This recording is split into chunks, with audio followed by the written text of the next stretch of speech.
करण चहु रघुपति गुण गाहा, लघुमति मोरी चरित अवगाहा। मैं प्रभु के गुणों का बखान और गुणगान करना चाहता हूँ, परंतु मेरी मति या बुद्धि बहुत छोटी है और प्रभु का चरित्र अपार और अथाह है। संत शिरोमणि परम संत महात्मा श्री सुरेश भैया जी जैसे आत्मतत्वदर्शी, परमात्मा में पूर्णतः समाहित, दिव्य जन्म कर्म से युक्त अध्यात्म जगत के महान पुरोधा के बारे में कुछ भी कहना या लिखना ऐसा ही होगा जैसा कि श्री रामचरितमानस की इस चौपाई में कहा गया है। संतों के जीवन चरित्र का वर्णन करना या उनके विषय में कुछ भी कहना या लिखना एक बहुत ही कठिन कार्य है। हम उनके अपार चरित्र और लीलाओं को उतना ही जान व पहचान सकते हैं जितनी हमारी अपनी बौद्धिक क्षमता है, परंतु एक बात अवश्य है, जितना ही अधिक हम संतों के बारे में कहते व सुनते हैं, उतना ही अधिक हम अपनी मन, वाणी और बुद्धि को पवित्र करते हैं। इसी उद्देश्य के साथ हमारे आराध्य परम संत महात्मा श्री सुरेश भैया जी के विषय में जानने का प्रयास किया गया है। परम संत महात्मा श्री सुरेश भैया जी का शुभ जन्म 20वीं शताब्दी के महान संतों में गणमान्य, तपों में गृहस्थ संत एवं अखिल भारतीय संतमत सत्संग के संस्थापक परम संत महात्मा श्री यशपाल जी महाराज एवं पूज्य श्रीमती रूपवती देवी जी के संतान के रूप में हुआ। आपका जन्म 17 अगस्त 1953 में जबलपुर मध्य प्रदेश में हुआ, जो कि परम पूज्य यशपाल जी महाराज की कर्म भूमि के साथ साथ अभूतपूर्व तपस्थली भी रही है।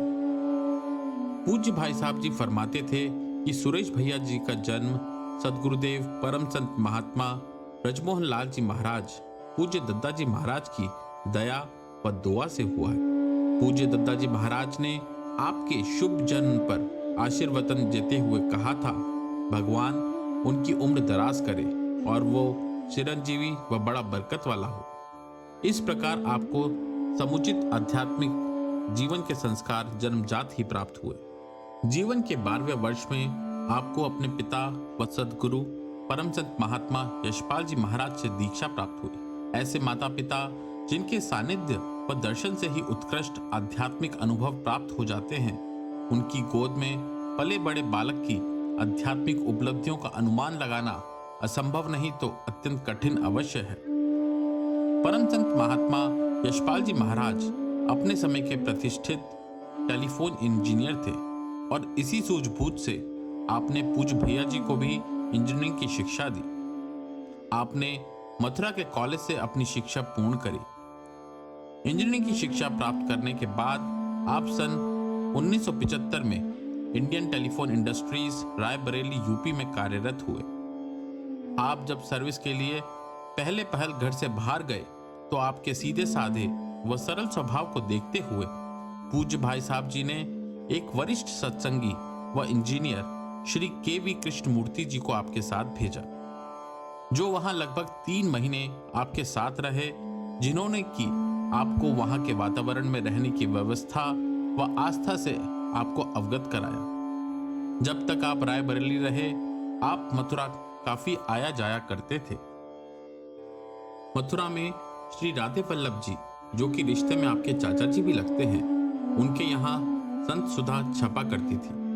मथुरा में श्री राधे वल्लभ जी, डॉक्टर श्री कृष्ण वल्लभ जी व श्री राम वल्लभ जी के साथ आपने एक अच्छा समय व्यतीत किया। इन सत्संगी भाइयों के साथ आप सत्संग की चर्चा तो करते ही थे, पर साथ ही हंसी मजाक भी खूब होती थी और एक पारिवारिक माहौल आपने वहां भी बनाया।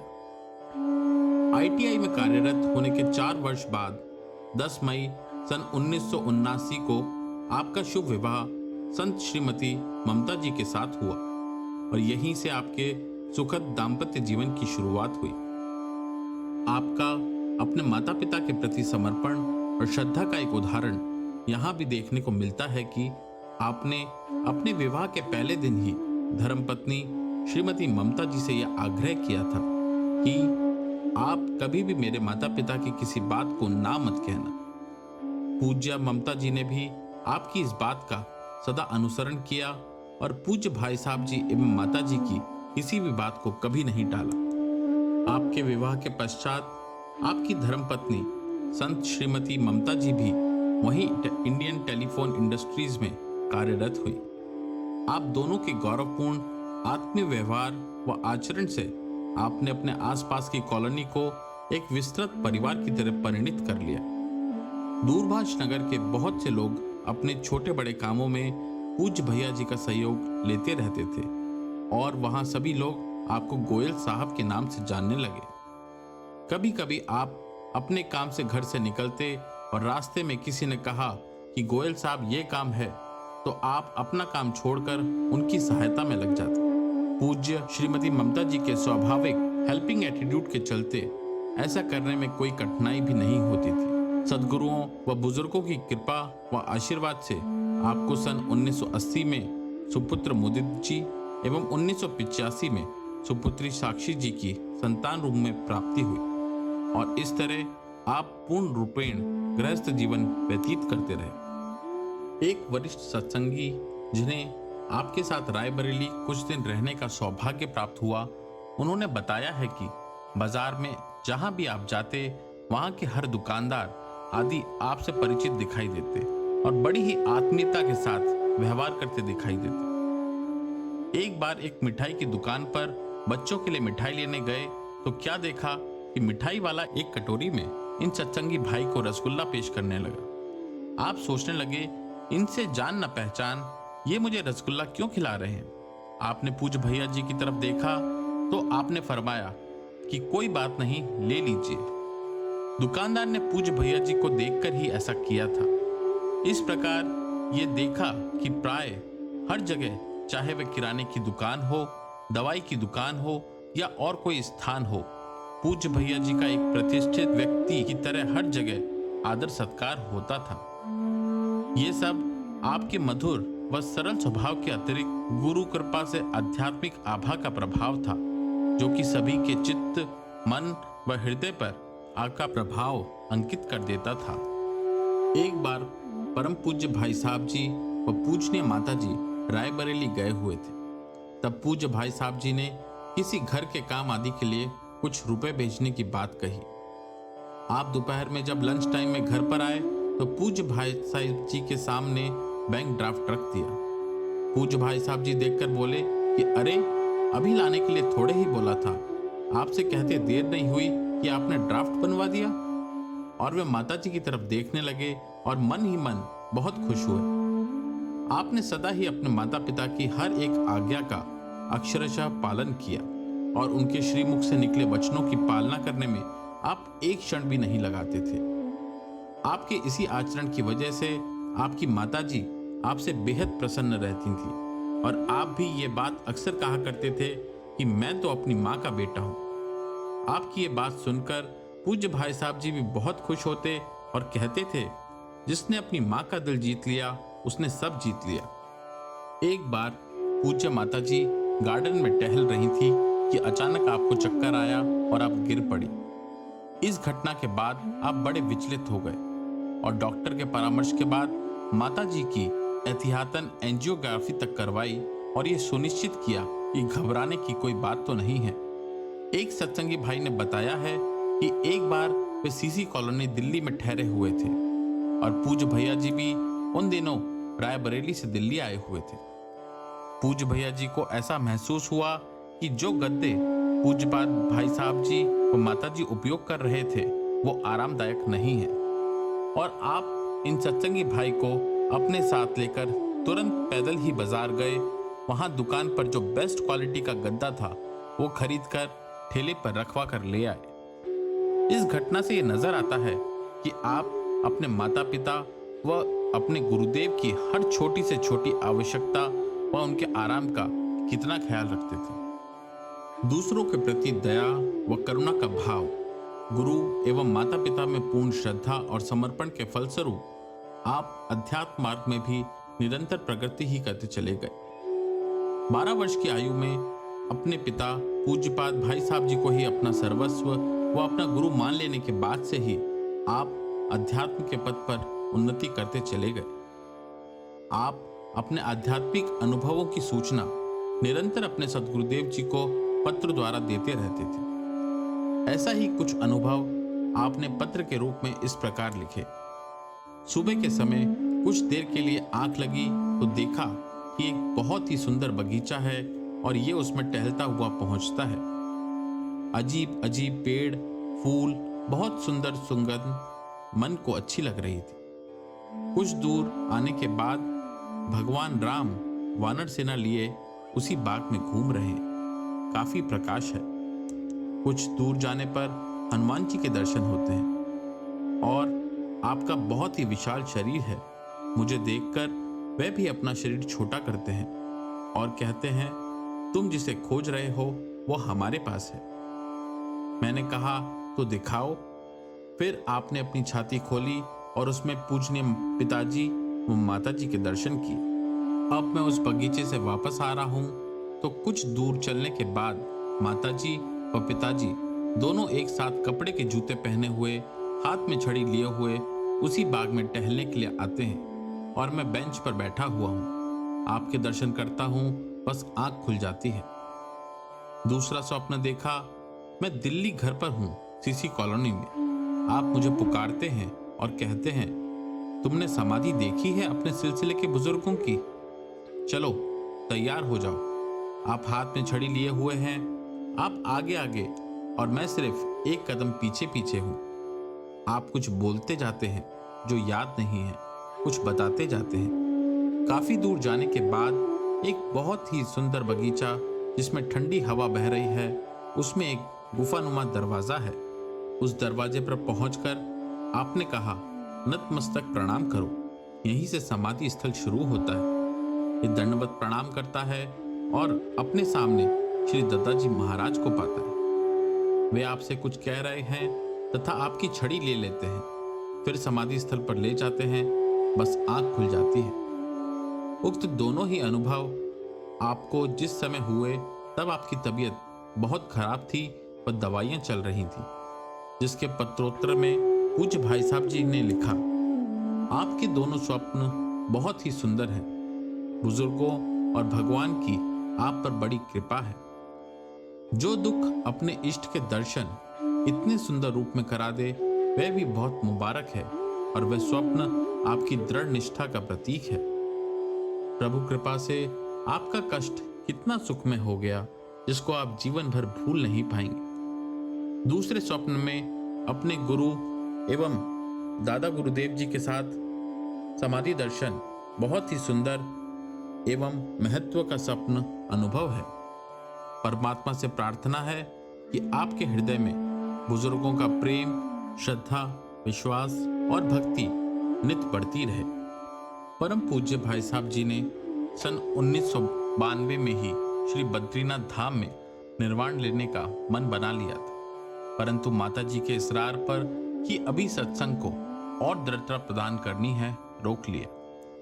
फिर आपने अप्रैल 2000 में निर्वाण लिया। इसी बीच आप सत्संग मिशन के लिए योग्य उत्तराधिकारी हेतु बिना दिग्दर्शन किए साधकों और शिष्यों को परखते रहे। बात लगभग 1996 की है। सीसी कॉलोनी में नीचे सत्संग हॉल में कुछ सत्संगी भाई आए हुए थे। इतने में ही पूज्य भाई साहब जी वहां पधारे। जब सत्संग की बात चलने लगी तो आपने फरमाया, देखो भाई, शरीर तो हमेशा साथ नहीं रहता। हमारी 3 आत्मिक संतानें हैं, तीनों पूर्ण हैं, परंतु जो बात सुरेश भैया जी में है किसी में नहीं। यही भविष्य के लिए पूज्य भाई साहब जी का इशारा था। पूज्य भैया जी उस समय रायबरेली में कार्यरत थे और उनका दिल्ली स्थानांतरण होना लगभग असंभव ही था, परंतु ये पूज्यपाद भाई साहब जी व सिलसिले के बुजुर्गों की कृपा ही थी कि सत्संग के हित में आपका स्थानांतरण सन 1996 में दिल्ली हुआ। सत्संग का पूरा कार्यभार पूज्य भाई साहब जी ने अपने रहते हुए ही पूज्य सुरेश भैया जी को सौंप दिया था। पूज्य सुरेश भैया जी भी सारी सत्संग की गतिविधियां पूर्ण रूपेण भाई साहब जी के संरक्षण में शुरू से करते रहे। दिल्ली स्थानांतरण होने के बाद कोई भी सत्संग की गतिविधियां एवं कार्यक्रम होते तो पूज्य भाई साहब जी यही फरमाते कि सुरेश भाई से पूछें, वे जो कहें बेझिझक कर डालें। सन 2000 से पूर्व की घटना है। अनंतपुर में सत्संग कराते कराते पूज्य भाई साहब जी ने घोषणा की थी कि मेरे बाद माताजी सत्संग का कार्य देखेंगी तथा अगले संरक्षक सुरेश भैया जी होंगे, जो माता जी की देखरेख में सत्संग का सभी कार्य कराएंगे। इस प्रकार अपने रहते हुए पूज्य भाई साहब जी ने पूज्य सुरेश भैया जी को सत्संग का उत्तराधिकारी घोषित कर दिया था। इस घोषणा के बाद बड़ी तेज एवं सुहावनी बारिश हुई थी।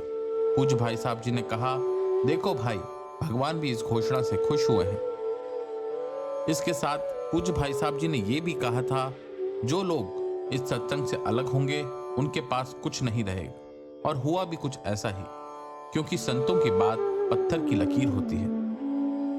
पूज्य भाई साहब जी सन 1996 से 2000 तक पूज्य भैया जी को आध्यात्मिक बारीकियां व सत्संग मिशन से संबंधित बातें समझाते रहे व परामर्श भी लेते रहे।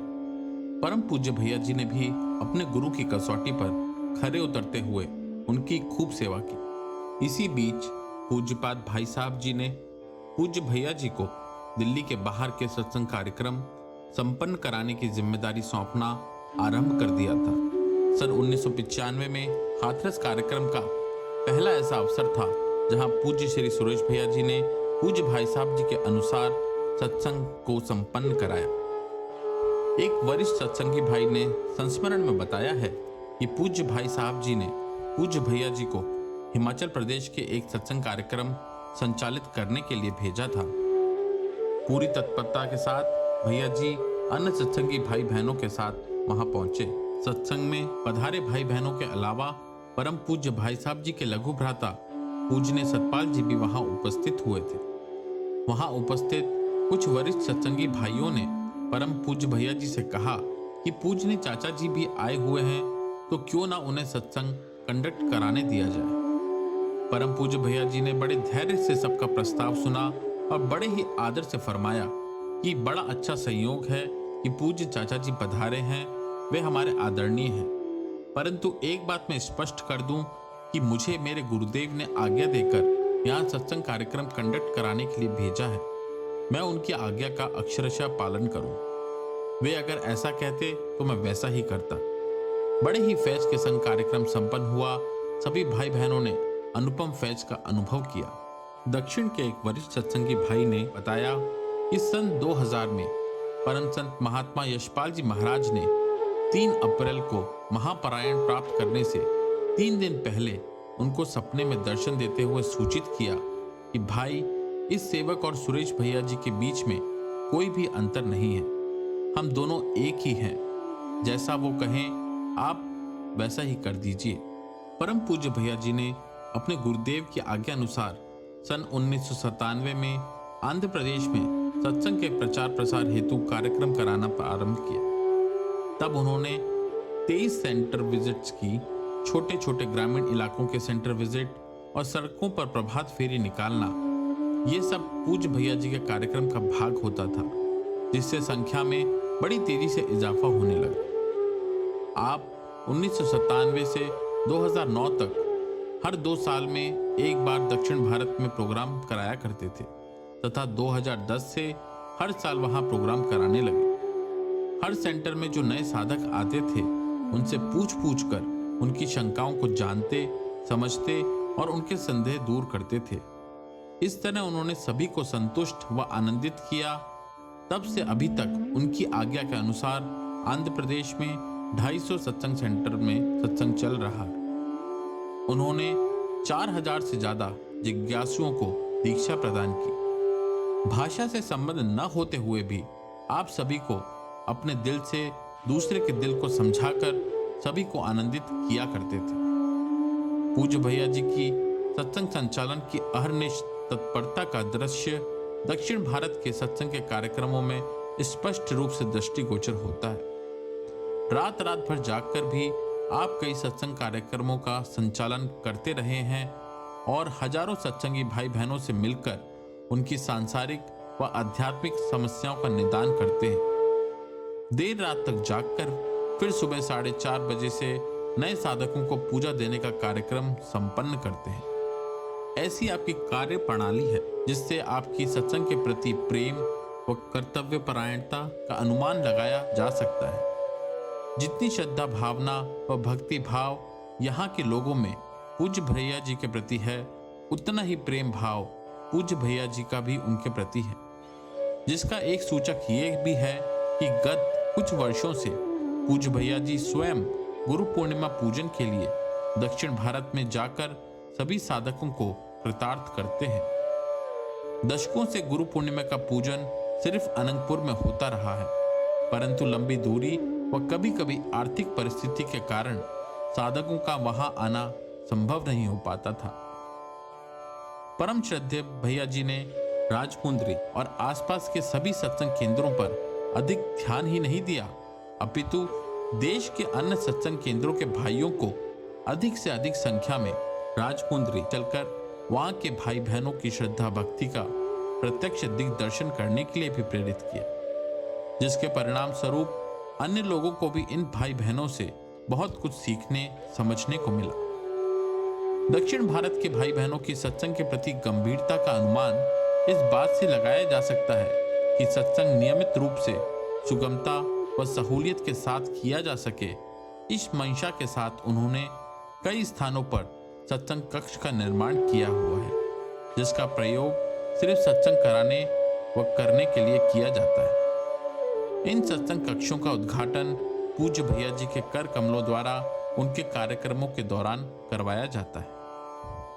परम पूज्य भैया जी की अनुमति द्वारा साउथ के कुछ सत्संगी भाइयों ने मिलकर राजमुंद्री के नजदीक तोकाडा गांव में एक जमीन खरीदकर सन 2011 में अखिल भारतीय सतमत सत्संग संस्था के एक महत्वपूर्ण उद्देश्य पूर्ति की दिशा में एक सरकारी मान्यता प्राप्त सेकेंडरी स्कूल संत यशरूप जी पब्लिक स्कूल की स्थापना की, जहां नर्सरी से कक्षा 10 तक की शिक्षा प्रदान की जाती है। दक्षिण भारत सत्संग यात्रा के दौरान तिरुपति शहर में सत्संग कार्यक्रम था। एक भाई ने अपने संस्मरण में बताया है कि बाद में विश्व प्रसिद्ध देव स्थान भगवान तिरुपति बालाजी के दर्शन का भी कार्यक्रम था।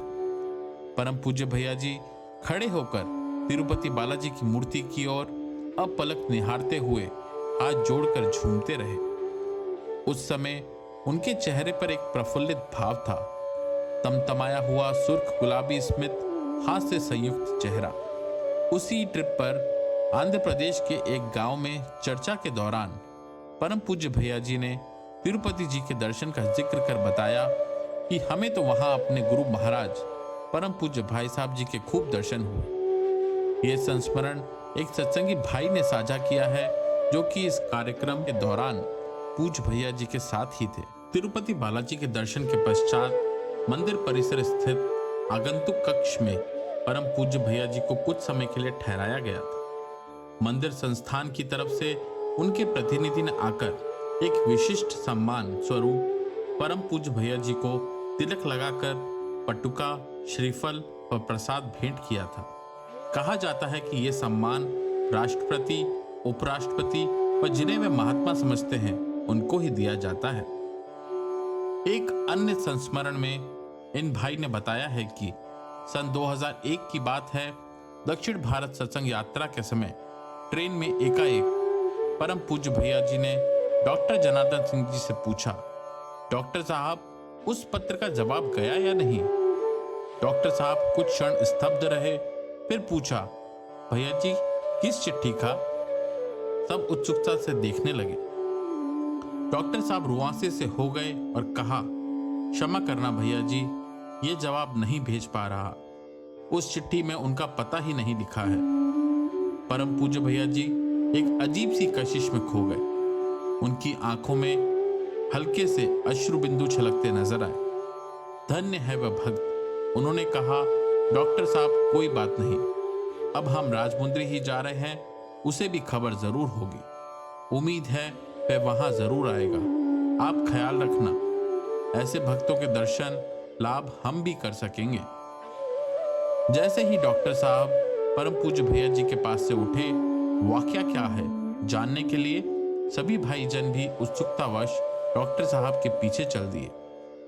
तब डॉक्टर साहब ने डबडबाई आंखों से बताया कि सन 1999 में जब परम पूज्य भैया जी राजमुंद्री सत्संग कार्यक्रम के लिए गए थे, तब राजमुंद्री के प्लेटफॉर्म का एक कुली ये देखकर कि कोई नेता आया है, उत्सुकतावश राजमुंद्री के ऐसे भाई जिन्हें वह जानता तो नहीं था पर अक्सर प्लेटफॉर्म पर कई बार देखा था, उन्हें पकड़कर पूछा कि ये कौन सी पार्टी है जिसमें अलग अलग रंगों की टोपी चलती है, ये नेताजी कहाँ से आए हैं? तो उन्होंने कहा कि ये महाराज जी हैं, नेताजी नहीं, सत्संग कराने आए हैं। 1 सप्ताह रहेंगे, 5 दिन अलग अलग गांव में विजिट करेंगे, आखिरी 2 दिन में गोदावरी के सामने वाले कल्याण मंडपम में कार्यक्रम रहेगा, वहां आ जाना। कुली भूल गया। सौभाग्य से छठे दिन याद आई तो वह सत्संग स्थल पहुंचा। उस दिन कार्यक्रम का समापन हो गया था। प्रसाद लेकर दूसरी मंजिल से लोग उतर रहे थे। बहुत ही भीड़ थी। वह गेट पर उन भाई को ढूंढ रहा था जिन्होंने पता दिया था। अंदर जाने में संकोच कर रहा था। निराश होकर वापस जाने ही वाला था कि सौभाग्य से वह भाई ऊपर से नीचे उतरते हुए दिखे। उनके नीचे उतरते ही उसने दौड़कर उन्हें पकड़कर पूछा, सत्संग कहाँ हो रहा है? पहले तो उस भाई ने उस कुली को नहीं पहचाना, मगर उसके इसरार करने पर याद आ गया। उन्होंने कहा कि आज का सत्संग तो समाप्त हो गया, कल क्यों नहीं आए? तो उसने कहा, भूल गया था। अच्छा, अब क्या कार्यक्रम है? तो उन्होंने कहा, आज पूजा का कार्यक्रम है। इस कार्यक्रम में क्या होता है? तो उन्होंने बताया कि जो भाई सत्संग अटेंड करते हैं उन्हें सत्संग केंद्र इंचार्ज के रिकमेंडेशन से पूजा मिलती है। उसने पूजा लेने की जिद की। उसकी इज्जत के आगे हार कर उन्होंने उसका नाम पूजा में जुड़वा दिया। उन सालों में राजमुंद्री में 150 से 300 के लगभग भाई बहन पूजा लेते थे। पूजा के पश्चात उस कुली भाई ने परम पूज्य भैया जी ने जैसा बताया था वैसा अभ्यास करने की कोशिश की। उसे बहुत ही सुंदर सुंदर अनुभव होने लगे। कुछ महीने तक उसे ऐसा महसूस हुआ कि वह जो सामान उठाता है उसका उसे वजन ही महसूस नहीं होता था। कभी कभी ऐसा लगता जैसे कोई साथ चल रहा है। मन प्रफुल्लित व शरीर हल्का। कुलीगिरी वैसी ही चलती रही, जिंदगी भी वैसी ही। मजदूरी मिली तो खाना, नहीं तो फाका, पर एक अजीब मस्ती व खुमारी, थकान का एहसास नहीं। एक दिन उसने अपनी हालत पर गौर किया, कुछ तो हो रहा है। उसकी समझ में आया कि उसे तो वजन महसूस ही नहीं हो रहा है, तो वह बहुत रोमांचित हुआ।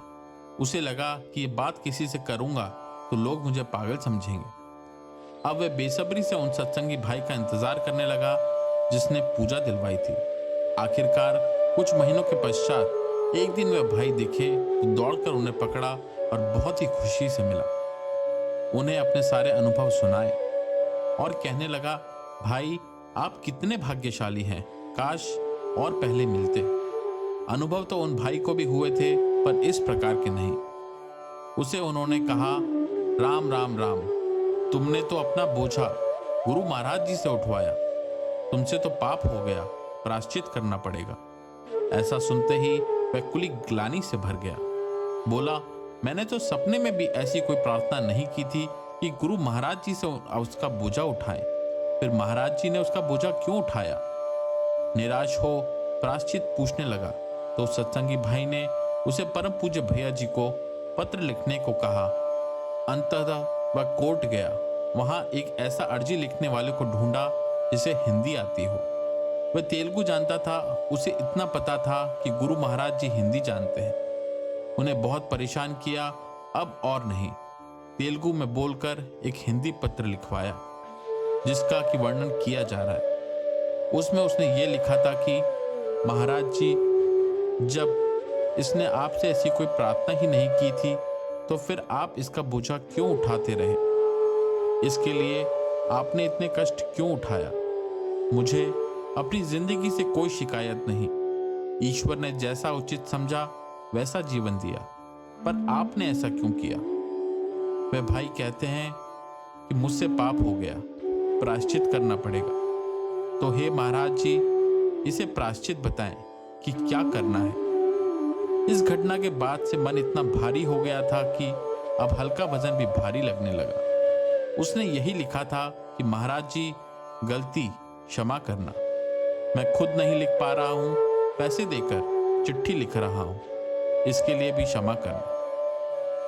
गुरु एक ऐसा पारस है, किसी के गुण अवगुण या छोटा बड़ा नहीं देखते। जो पारस के संपर्क में आता है उसे सोना बना देते हैं। गुरुदेव को सिर्फ एक सरल हृदय और शुद्ध भावनाओं से ही रिझाया जा सकता है। वह पूर्णतः प्रेम के वश में होते हैं।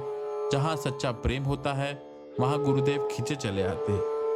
इतना विश्वास अवश्य है कि उस कुली का ख्याल तो परम पूज्य भैया जी रख ही रहे हैं। इस प्रकार श्रद्धालुओं एवं जिज्ञासुओं के आध्यात्मिक संपोषण के साथ साथ सत्संग की विभिन्न गतिविधियों के संचालन एवं प्रोत्साहन में आप निरंतर संलग्न रहते हैं।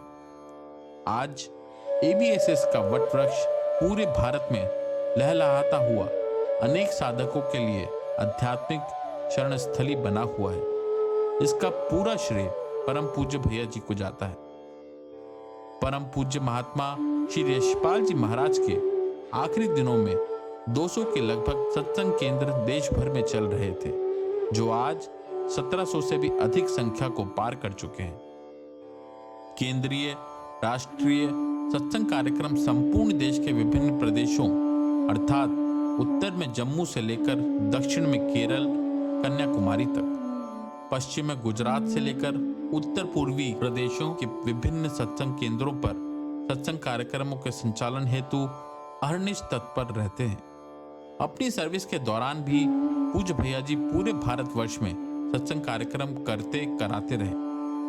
आपकी सभी छुट्टियों का इस्तेमाल सिर्फ दूर राज्यों में सत्संग कार्यक्रमों को कराने में ही होता था। दिल्ली से नजदीक शहर के कार्यक्रम शनिवार रविवार में किया करते थे। कई बार तो ऐसा हुआ कि आप सोमवार सुबह प्रोग्राम से लौटते और घर आते ही स्नान कर तैयार होकर दफ्तर के लिए निकल जाते। इस तरह से आप अपने सर्विस कार्यकाल में भी सत्संग का प्रचार प्रसार पूर्ण रूप से करते रहे। परम संत महात्मा श्री यशपाल जी महाराज की अप्रैल 2000 में महासमाधि के पश्चात परम पूज्य श्री भैया जी ने अखिल भारतीय सतमत सत्संग को किस प्रकार एक नए आयाम दिए और असंख्य कठिन चुनौतियों का सामना करते हुए सत्संग को वर्तमान स्वरूप दिया, इस सभी के लिए गौरवान्वित करने वाला विषय है। सर्वप्रथम समाधि निर्माण का प्रश्न आपके सम्मुख था। आपने सन 2000-2001 में बड़े ही सुनियोजित ढंग से इसे अंजाम दिया। एक सामूहिक अपील आपने लिखित रूप से सभी सत्संग केंद्रों से की और सभी को यथायोग श्रमदान, धनदान खुले रूप से करने के लिए प्रेरित किया। परिणाम स्वरूप अधिकांश भाई बहन बढ़ चढ़कर आगे आए और एक अल्प समय में ही आपके अथक प्रयासों से व बुजुर्गों की कृपा से समाधि निर्माण का पुनीत कार्य संपन्न हो गया, जिसमें परम पूज्य माताजी की पावन समाधि का भी निर्माण शामिल किया गया। सत्संग के सर्वोच्च तीर्थ स्थल अनंतपुर में स्थित आध्यात्मिक निकेतन की उन्नति में किन किन चुनौतियों का सामना आप करते रहे हैं व कर रहे हैं, किसी से भी अछूता नहीं है। एक सत्संगी भाई अपना एक संस्मरण साझा करते हुए बताते हैं कि हमारे आराध्य देव परम पूज्य भैया जी ने फरमाया, सिंह साहब, सत्संग आश्रम के आवासीय परिसर में कुछ furnished room with attach toilet बनाए जाने चाहिए, जो कि बुजुर्गों के लिए बहुत ही उपयोगी रहेंगे। साथ ही साथ ये भी फरमाया कि आप और हम तो सत्संग कार्यक्रमों में दरियों पर रात्रि में विश्राम करके निकाल लिया करते थे, लेकिन भविष्य में हमारे बच्चों को यदि समुचित सुविधा न रही तो कार्यक्रमों में शामिल होने से कतराएंगे। यह संस्मरण इस बात का सूचक है कि पूज्य भैया जी किस प्रकार आगामी युवा पीढ़ी और बुजुर्गों सभी को ध्यान में रखते हुए आश्रम के विकास कार्य को आगे ले जा रहे हैं। परम संत महात्मा श्री यशपाल जी महाराज का सपना था कि अनंतपुर आश्रम में साधकों के परिवार सहित ठहरने की समुचित व्यवस्था हो, जिससे कि किसी को भी सत्संग में आने जाने में किसी तरह की असुविधा ना हो और यहाँ सत्संग के कार्यक्रम एवं शांति पाठ निरंतर रूप से चलते रहे। अपने गुरुदेव के इसी स्वप्न को साकार करने की दिशा में आप निरंतर प्रयासरत हैं। आपका तकिया कलाम है कि आप बुजुर्गों के मिशन और सपनों को साकार करने के लिए वचनबद्ध हैं और इन्हें पूरा करके ही रहेंगे, भले ही आपके साथ कोई खड़ा हो या ना हो। इस प्रकरण में कहना यह अतिशोक्ति ना होगा कि आपका ये मिशन आपके अथक प्रयासों, सूझबूझ और समर्पण के चलते ही अपने लक्ष्य के बहुत निकट है। निसंदेह आपके ही आह्वान पर बहुत से सत्संगी भाई बहनों ने यथा योग्य हर प्रकार का समुचित योगदान देकर अपना पावन दायित्व भी पूरा किया है और करते रहे। जो गोवर्धन पर्वत भैया जी लेकर खड़े हैं उसमें हम अपनी उंगली लगाकर योगदान दें। कार्य तो वे खुद ही करेंगे, स्वयं करें या हमें माध्यम बनाएं। सन 1998 की बात है। पूज्यपाद भाई साहब जी का स्वास्थ्य काफी खराब चल रहा था। डॉक्टर्स के अनुसार एक ऐसी मशीन की आवश्यकता थी जो शरीर में ऑक्सीजन और कार्बन डाइऑक्साइड का बैलेंस बनाकर रखती है। इस मशीन की कीमत उस समय के करीब लगभग लाख रुपए थी। सत्संगी भाई ने सलाह दी कि सत्संग के फंड से भी ये मशीन ली जा सकती है और इसमें कोई ऐतराज भी नहीं करेगा। पूज्य भैया जी ने यह प्रस्ताव सिरे से नकार दिया, क्योंकि आप मानते थे और मानते हैं कि सत्संग का पैसा सत्संग के ही विकास कार्य में खर्च होना चाहिए, उनके या गुरु परिवार के निजी इस्तेमाल के लिए नहीं। आपके सेविंग अकाउंट्स में लगभग इतनी ही राशि जमा थी। आपने तुरंत चेक काटा और मशीन खरीदने के लिए दे दिया। इतने ऊंचे और पक्के आपके आदर्श रहे हैं। आपके निवास स्थान सीसी कॉलोनी में आपने पूज्यपाद भाई साहब जी की सुविधा के लिए एक घंटी लगाई हुई थी, जिससे कि उन्हें आपको बुलाने में सहूलियत रहे। पूज्य भाई साहब जी भी कभी कभी भूल से अगर ये स्विच दबा देते तो आप तुरंत ही वहां हाजिर हो जाते थे। कभी कभी जब बाथरूम की लाइट ऑन करते समय गलती से ये बेल का बटन दब जाता था तो आपके आते ही पूज्य भाई साहब जी फरमाते थे, अरे सुरेश भाई तुम आ गए, वो बटन तो गलती से दब गया था, चलो अब आ ही गए हो तो साथ में चाय पीते हैं। इस तरह पूज्य भाई साहब जी पूज्य भैया जी को कभी कभी एक घनिष्ठ मित्र की तरह व्यवहार करते थे। परम पूज्य भाई साहब जी ने 1999 के अंत में अचानक एक दिन पूज्य भैया जी से कहा था कि सुरेश भाई अब सत्संग को आगे बढ़ाने का जिम्मा आप लोगों का है। हम अपने कुछ नियमों में बंद कर रहकर कार्य करते रहे हैं, हम तुम्हें उस बंधन से मुक्त करते हैं। आप इस सत्संग को अपने तरीके से चला सकते हो।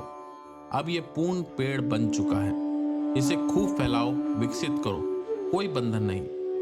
धन्य है पूज्य भैया जी जिन्होंने पूर्ण स्वतंत्रता मिलने पर भी परम पूज्य भाई साहब जी के आदर्शों पर अक्षरशः चल रहे हैं और इस कार्य में पूज्य श्रीमती ममता जी का भी पूर्ण सहयोग मिल रहा है। परम पूज्य भाई साहब जी के निर्वाण के पश्चात पूज्य भैया जी पूज्य माता जी के आशीर्वाद व आदेश से हिंदुस्तान भर में सत्संग कार्य हेतु जाते रहे और लौटकर एक एक घटना का वर्णन परम पूज्य माता जी को बताते थे। परम पूज्य माता जी बहुत खुश होकर खूब आशीर्वाद देती और कहती, भैया रे ऐसे ही आगे बढ़ते रहो, तेरे बाबा जी बहुत खुश हो रहे हैं, उनके सपनों को साकार करो। पूज्य माता जी ने अपने अंतिम समय के दौरान खाना पीना लगभग त्याग दिया था और प्रेमवश उतना ही भोजन ग्रहण करती थी जितना पूज्य भैया जी अपने हाथों से खिला देते। एक वरिष्ठ सत्संगी भाई बताते हैं कि जब उनने व्यक्तिगत रूप से पूज्य भाई साहब जी से पूछा कि आपने अपने सामने ही संरक्षक व सहसंरक्षक की घोषणा क्यों की, आपने अपने गुरुदेव की गहरी याद में फरमाया था, वर्मा साहब ये सत्संग बर्बाद ना हो, जैसा है वैसा ही बना रहे, इसके पीछे यही भावना है और मालिक चाहेगा तो मेरे बाद आपको ऐसा ही सत्संग मिलेगा। पुराने सत्संगी भाइयों के सामने भी स्वाभाविक रूप से ये समस्या थी कि परम पूज्य भाई साहब जी के पश्चात उनका क्या होगा। क्या वे पूज्य भैया जी में पूज्य भाई साहब जी की छवि देख सकेंगे या नहीं। आपने अपने असीमित आत्मिक शक्ति द्वारा पुराने भाई बहनों के हृदय में ये बात उतार दी कि जिनके विश्वास कायम है उन्हें कोई भी समस्या ना होगी और उनके हृदय में पूज्य भाई साहब जी ही पूर्णतः विराजमान है, वह उन्हीं की सब लीला है और वही सत्संग को चला रहे हैं। इस प्रकार नए पुराने सभी का योगक्षेम आगे बढ़ रहा है। सत्संग की सभी जिम्मेदारियों का निर्वहन करने के साथ साथ आपने अपने गृहस्थ जीवन की जिम्मेदारियों को भी भली प्रकार संभाला। दोनों बच्चों को उच्चतम शिक्षा प्रदान कराई। आपके सुपुत्र श्री मुदित जी चार्टर्ड अकाउंटेंट की पढ़ाई कर एक मल्टीनेशनल कंपनी में असिस्टेंट वाइस प्रेसिडेंट हैं। वह अपनी धर्मपत्नी श्रीमती शुभा जी और 2 सुपुत्रों के साथ आप ही के संग आपके निवास स्थान पर रह रहे हैं। वहीं सुपुत्री श्रीमती साक्षी जी एक गायनेकोलॉजिस्ट डॉक्टर हैं और दिल्ली में अपने पति डॉक्टर सौरभ व एक सुपुत्री के साथ ससुराल में सकुशल रह रही हैं। पूज्य भैया जी व पूज्य ममता जी के मृदुल व सरल स्वभाव के अनुरूप ही आप दोनों की संतान श्री मुदित जी व श्री साक्षी जी भी आप दोनों के स्वरूप व सौभाग्य के हैं। बेटी साक्षी व श्री मुदित जी सदैव मधुर मुस्कान के साथ स्वाभाविक सहज पारिवारिक संबंध व प्रेम के साथ सभी से मिलते दिखाई देते हैं। आप दोनों ने गृहस्थ व सत्संग की गतिविधियों को समुचित समन्वय का एक ज्वलंत आदर्श प्रस्तुत कर रखा है। आपके अनुज पूज्य श्री अवधेश भैया जी, उनकी धर्मपत्नी श्रीमती पूज्य निर्मल जी एवं परिवार के सभी सदस्य पूज्य भैया जी के अनुगामी और अक्षरशः उपदेशों व आदर्शों का पालन करके एक सामूहिक गृहस्थ जीवन का आदर्श हमारे सामने प्रस्तुत कर रहे हैं। आपके सत्संग के कार्यों व व्यवहारों में मधुरता, सौम्यता, सरलता, सहजता व मौन पूज्य माता जी का प्रतीक एवं सत्संगी भाई बहन व बहनों से सहजता व सुगमता से मिलने जुलने का स्वरूप पूज्य भाई साहब जी की याद दिलाता है। सारांश में कहा जाए तो आप पूज्य भाई साहब जी व पूज्य माता जी के मूर्तिमान स्वरूप हैं। पूज्य श्रीमती ममता जी तो पूज्य माता जी की प्रत्यक्ष स्वरूप है। यह उल्लेखनीय है कि आपके अहर्निश प्रयासों के फलस्वरूप आज गृहस्थ धर्मानुकूल आनंद योगाभ्यास का जो स्वरूप है उसमें आपके साथ रहने वाले परिवार के सभी सदस्यों एवं आपके सहजीवन सहगामी धर्मपत्नी श्रीमती ममता जी का अमूल्य योगदान है।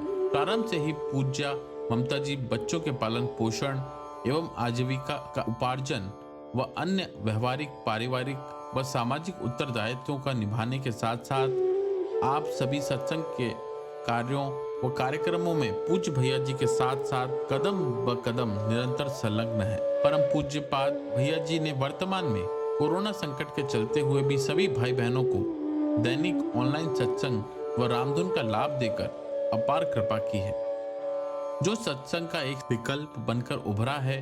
ऐसे समय में जबकि लोग अपने आत्मीयजनों से दूरी के कारण तनाव, अकेलापन व नकारात्मकता से ग्रसित हो रहे हैं, ऐसे समय में सत्संगी भाई बहन भी समान रूप से अपने परिवार के साथ बैठकर इस ऑनलाइन सत्संग में भाग लेकर लाभान्वित हो रहे हैं।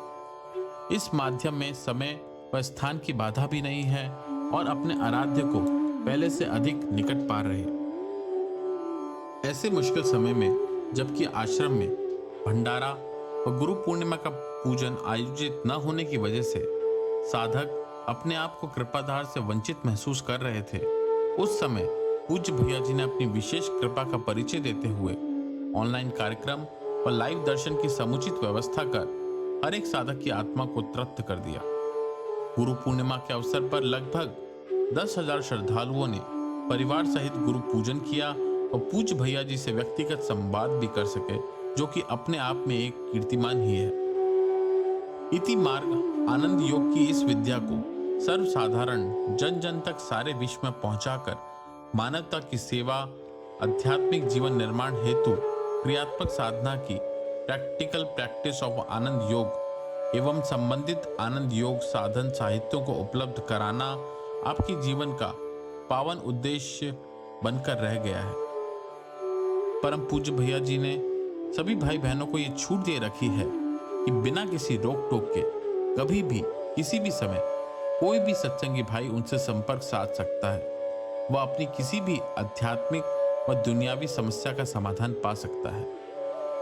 आपकी दिनचर्या सत्संग से शुरू होती है व सत्संग पे ही समाप्त होती है। आपका पुनीत जीवन एक जीवंत उदाहरण है। आपके व्यक्तित्व का सबसे सशक्त पहलू यह है कि आप सभी के प्रिय हैं, वह सब पर बराबर आपकी छत्र छाया बनी है। आप सर्वव्यापक हैं। हर भाई बहन यही समझते हैं कि आप उन्हीं के हैं। आपका तकिया कलाम है, राम नाम के अतिरिक्त अन्य सभी केवल पॉलिटिक्स है। परम पूज्य भाई साहब जी व पूज्य माता जी की आपने उनके अंतिम दिनों में किस प्रकार सेवा व साथ संभाल की और साये की तरह उनके चरणों में विद्यमान रहे, सभी ने इसका प्रत्यक्ष दिग्दर्शन किया है।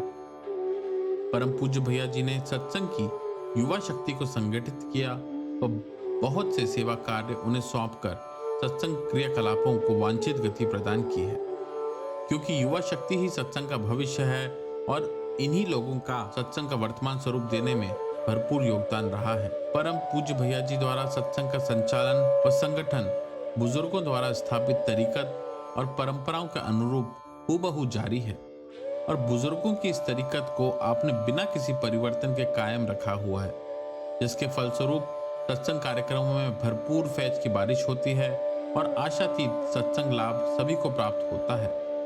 पूज्य सतगुरुदेव जी परम संत महात्मा यशपाल जी महाराज के मिशन के प्रचार व प्रसार हेतु पूर्ण संकल्प से समर्पित हैं।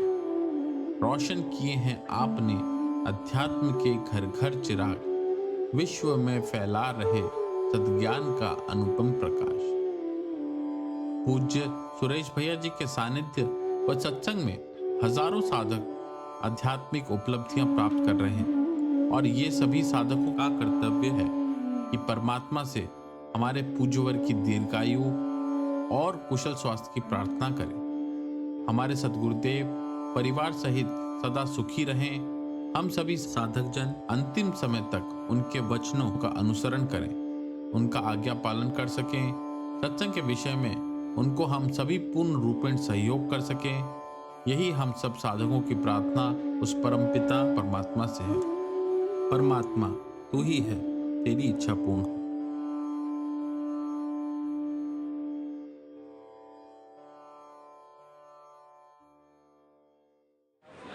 जय सद्गुरुदेव, जय परिशरणम।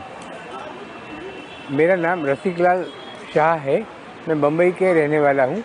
मैं सत्संग में 1978 से आया हूँ। ये भैया जी मेरे लिए ब्रह्मा है, विष्णु है, महेश है। लेकिन भैया जी से जब से संपर्क हुआ है, अत्यंत आत्मीयता मुझे मिली है, अत्यंत प्रेम मिला है। कुछ साल पहले हिमाचल प्रदेश में हमारा सत्संग का आयोजन हुआ था, तो मैं जब जा रहा था तो दिल्ली में रुक के फिर साथ में जाना था। तो भैया जी ने देखा कि ये तो बम्बई वाले हैं, उनको मालूम ही नहीं है कि यहाँ ठंडी कैसी होती है। तो भैया जी ने अपने स्वेटर मुझे दिया और अपने वार्म वूलन सॉक्स दिए ताकि मैं ठंडी से बच सकूं। और अभी कल की ही बात कह रहा हूँ, कल ही भैया जी को प्रणाम करने गया, तब मैं गिर रहा था, मैं अपना बैलेंस नहीं रहा। तो भैया जी ने खुद हाथ आगे एक्सटेंड करके मुझे पकड़ लिया। मतलब जिनका इतना सहारा है हमें जीवन में, इतनी उनकी इतने बड़े महात्मा है और इतने सारे जिम्मेदारी उनके ऊपर है, फिर भी हम 24 घंटे में कभी भी उनको फ़ोन कर सकते हैं, कभी भी उनसे बात कर सकते हैं, कभी भी उनसे मार्गदर्शन प्राप्त कर सकते हैं। इसलिए हमारे लिए तो ये बहुत ही प्रभु का वरदान। ऐसा लगता है कि पहले का जीवन और आज के जीवन में अत्यंत बदलाव हो गया है।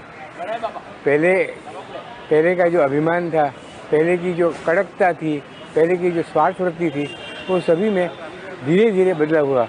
और बदलाव कैसे हुआ मालूम भी नहीं पड़ा। धीरे धीरे धीरे महाराज ने हम सबको इस तरह से मोल्ड किया जैसे मूर्ति को मोल्ड करते हैं, छोटा छोटा टुकड़ा काट निकाल देते हैं और सुंदर मूर्ति बन जाती है। वैसे आज मेरा भी हुआ है और इस तरह से हमारे हजारों नहीं लाखों लोगों को ये लाभ मिला है। युवक को डॉक्टर कृष्ण वल्लभ शर्मा कहते हैं और ये मथुरा का निवासी है। राधे वल्लभ जी सर गुप्ता जी थे, उनके यहाँ रहते थे। तो भैया जी के साथ में, भैया जी दूसरे सेक्शन में से मैं दूसरे सेक्शन में था, तो वहाँ हमारा संपर्क रहा उस समय थे। कुछ भैया जी फिर उन्होंने 2-3 साल पॉलिटिकल डिप्लोमा किया। हम लोग साथ साथ बैठते थे। जब हमारी पत्रिका वहीं छपती थी राम वल्लभ जी के प्रेस में, भैया जी वहीं बैठते थे और अपना आनंद मनाते थे। तो भैया जी से तो बड़ा आंतरिक संबंध हमारा वहीं स्थापित हो गया था। भैया जी में पूज्यपाद भाई साहब जी पूर्णतः विराजमान है माता जी से, तो सुविधा नहीं है, मेरा अपना विश्वास है। और जो कुछ हो रहा है वो उनकी माध्यम से, उनकी कृपा से हो रहा है, वो कर रहे हैं, निमित्त मात्र हैं। भैया जी में भाई साहब जी में कोई अंतर नहीं है, सब कुछ उनको सौंप दिया है। लोग बाग यहाँ बहुत से कुछ जब ज़्यादा देखे भाई साहब जी कुछ वृद्ध होते जा रहे हैं तो लोगों में कानाफूसी हो रही थी कि किसको सौंप में जाएँ, क्या करेंगे, किसको जाएंगे, कैसे, ऐसी चर्चाएं होती रहती। ये सेवक संसुदा के संबंध में भाई साहब जी के संपर्क में आता रहता था। तो रायबरेली से भाई साहब जी ने भैया जी को ट्रांसफ़र करके बुलाया, इसीलिए कि यहाँ ये चकलस चल रही है कि कौन को क्या, तो मैं भैया जी को ठीक तरह से आगे अपना सब कुछ सौंप दूँ। तो भैया जी को यहाँ बुलाया, यहाँ रखा और उन्होंने अपने सब कुछ दिया, ट्रेनिंग अपने अध्यात्म की सारी सौंप दी। मैं बार बार आता था, तो अब जब सौंप दिया तो कई बार मैंने सुना भाई साहब जी कहते थे, अरे भाई अभी तो लोग ये कहते हैं सुरेश को सुरेश जी कहते हैं 2-3 बार। तो हम समझ गए कि पूज्य भाई साहब जी ने सब कुछ सौंप दिया है।